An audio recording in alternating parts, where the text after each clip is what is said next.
নমস্কাৰ বন্ধুসকল, আপোনালোকে নিশ্চয় ভালে আছে চাগে। আজি আকৌ এটা নতুন ৰেচিপি লৈ আপোনালোকৰ আগলৈ আহিলোঁ। আজি বনাম কোফটা, মানে জাতিলাওৰ পৰা বনোৱা এটা লৌকি কোফটা বুলি কয়। আপোনালোকে খাই বহুত ভাল পাব আৰু আপোনালোকে ঘৰত বনাব। চাই থাককচোন ভিডিঅ'টো, বহুত ভাল লাগিব। আজি আপোনালোকলৈ যিটো ৰেচিপি দেখাবলৈ লৈছোঁ সেইটো জাতিলাওৰ ৰেচিপি হয়। এইটো সদায় চবেই খায়ে থাকে, এইটো কমন ৰেচিপি, কিন্তু এই জাতিলাওটোক আমি অকণমান ডিফাৰেণ্ট বনাম বুলি ভাবিছোঁ। এইটো আমাৰ বাহিৰত কোফটা বুলি কয়, লৌকি কোফটা বুলি কয়। আমাৰ জাতিলাও কোফটা, তাৰ কাৰণে এইখিনি বস্তু লাগিব আমাৰ। আমি জাতিলাও এটা লৈ লৈছোঁ, আমি কাজু 10টামান কাজু লৈ লৈছোঁ, নহৰু লৈ লৈছোঁ 15 ফুটামান, আৰু অকণমান আদা লৈ লৈছোঁ, 2টা মিডিয়াম চাইজৰ পিঁয়াজ লৈ লৈছোঁ, আৰু এটা বিলাহী লৈ লৈছোঁ মিডিয়াম চাইজৰ। আমি জাতিলাওখিনি পিহনাত ভালকৈ পিহি লওঁ প্ৰথমতে।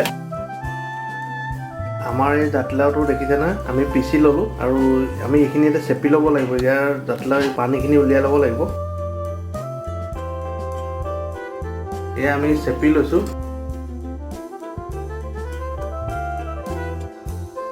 এইখিনি দেখিলেনে, আমি জাতিলাওখিনি পুৰা চেপি পানী উলিয়াই একদম শুকান কৰি ল'লোঁ। ইয়াত পানী থাকিব নালাগে তাৰমানে। আমি ইয়াত ধনিয়া আধা চামুচ দি ল'লোঁ, জিৰা আধা চামুচ দি লওঁ, আৰু গৰম মছলাও আধা চামুচ দিওঁ, আৰু ইয়াত আমি কাশ্মীৰী মিৰ্চটো দিম, সেইটোও দি দিম 1 চামুচমান। ইয়াত আমি হালধিও 1 চামুচ দিম, আৰু ধনিয়া পাতো দি দিম ইয়াৰ ওপৰত। আমি ইয়াত বেচনো দি লওঁ, অলপ টানকৈ সানিব পৰাকৈ ভালকৈ সানি লওঁ। এতিয়া এইটো বহুত ভাল ৰেচিপি। মই একদম জাতিলাও এনেও স্বাস্থ্যৰ পক্ষে ভালেই, আৰু বহুত ল'ৰা ছোৱালীয়ে জাতিলাও নাখায়, সৰু ল'ৰা ছোৱালীয়ে। তেওঁলোকক এনেধৰণে আপোনালোকে পকৰী টাইপত এনেকৈ কোফটা হিচাপত বনাই পিনি খুৱাব পাৰে। টেষ্টি হৈ যায় জাতিলাওটো, অলপ বেলেগ ধৰণে। জাতিলাও বুলি ইমানেই নাপায় এইটো বস্তু। এইখিনি আমাৰ ধুনীয়াকৈ আমি সানি ল'লোঁ। এতিয়া আমি ইয়াত নিমখ দিম। আমাৰ নিমখ আমি পাছত দিয়া কাৰণটো হৈছে, নিমখ দিলে অলপ পানীটো ওলাই যায় যে, সেইকাৰণে নিমখটো আমি অলপ পাছত দিওঁ। আমি এতিয়া এইখিনি বল হিচাপত কৰি পিনি আমি ফ্ৰাই কৰি ল'ম। আমি ইয়াত ৰিফাইন তেল ঢালি লওঁ। আমাৰ তেল গৰম হৈ গ'ল। এতিয়া আমি লাও আৰু বেচনৰ এইখিনি ভাজি লওঁ।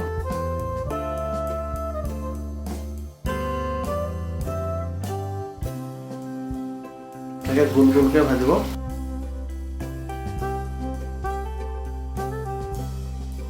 আমাৰ কোফটা ৰেডি হৈ গ'ল। আমি বিলাহীখিনিও চপ কৰি লওঁ। আমাৰ বিলাহীখিনিও ধুনীয়াকৈ চপ হৈ গ'ল। এতিয়া আমি কাজুখিনিও খুন্দি লওঁ। আচলতে এই চব মিক্সিটো আপুনি একেলগে পিচি ল'ব পাৰে, কিন্তু আমি আৰু খুন্দনাত পিছোঁ। খুন্দনাত ভাল লাগে আৰু পিচি। আমি এতিয়া তৰকাৰ কামটো কৰোঁ। কেৰাহী গৰম হৈ গ'ল আৰু মিঠাতেল দি ল'লোঁ। আমাৰ তৰকা লগাবলৈ আমি লৈ লৈছোঁ ইলাচি 2টা, দালচেনি অকণমান লৈ লৈছোঁ সৰু, আৰু লং 2-3টামান লৈ লৈছোঁ, আৰু জিৰা গুটি 1 চামুচ, তেজপাত 2টা। আমাৰ তেল গৰম হৈ গ'ল। এতিয়া আমি তৰকাটো লগাই লওঁ। গোটেইখিনি আমি একেলগে দি দিছোঁ ইয়াত। জিৰা, লং, দালচেনি, ইলাচি, তেজপাত। আমাৰ মছলাখিনি অকণ ফুটিলে এতিয়া আমি ইয়াত পিঁয়াজখিনি দি দিওঁ।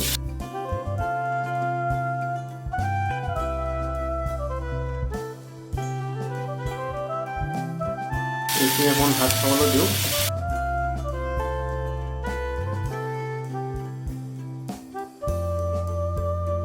এই তৰকাৰীখিনি একদম ৰঙচুৱা হৈ যাবলৈ দিব। ৰঙচুৱা হ'লেহে ভাল হ'ব। পিঁয়াজখিনিয়ে ধুনীয়াকৈ তেল এৰি দিছে। এতিয়া আমি ইয়াত চপ কৰি থোৱা বিলাহীখিনি দি দিওঁ।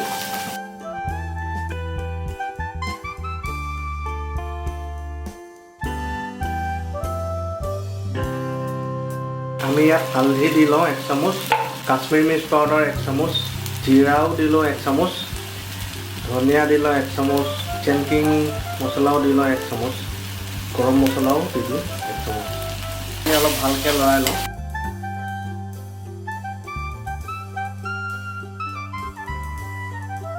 আমি এতিয়া ইয়াৰ ওপৰত কস্তুৰী মেথি দি লওঁ, যিটো আমি সকলো ৰেচিপিতে ইউজ কৰোঁ।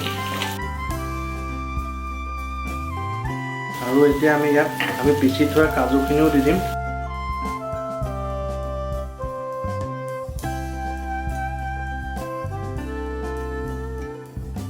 আমি এতিয়া ইয়াত আন্দাজমতে নিমখো দি দিম, গৰম পানী এড কৰি দিম।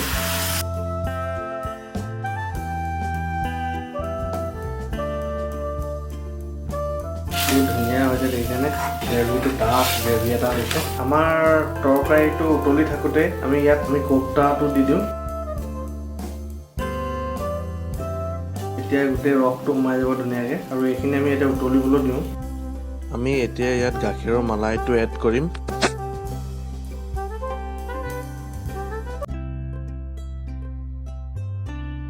ইয়াত এতিয়া 1 চামুচ বাটাৰো দি দিওঁ এতিয়া আমি এইটো নমাই দিব পাৰোঁ কি ধুনীয়া কালাৰ হৈছে দেখিছেনে খাওঁ খাওঁ লাগি গৈছে দেখি আমাৰ মালাই কোফটা একদম ৰেডি হৈ গ'ল আৰু